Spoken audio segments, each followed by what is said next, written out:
Good morning. Here's the latest from the market open.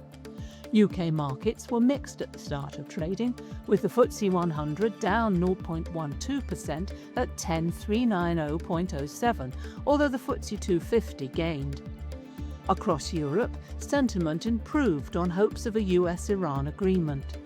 The CAC 40 rose 0.48% and Germany's DAX added 0.06%.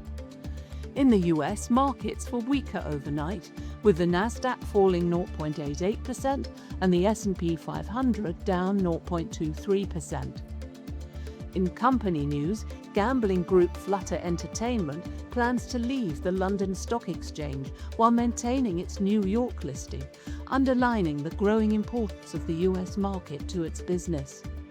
Meanwhile, Barclays has agreed to acquire children's banking app GoHenry as it looks to strengthen its offering for younger customers and their families. Against sterling, the US dollar and euro weakened, while the Swiss franc, Japanese yen and Australian dollar strengthened. Bitcoin fell 0.82%. In commodities, copper declined 0.36%, gold fell 0.85%, and Brent crude dropped 0.89%.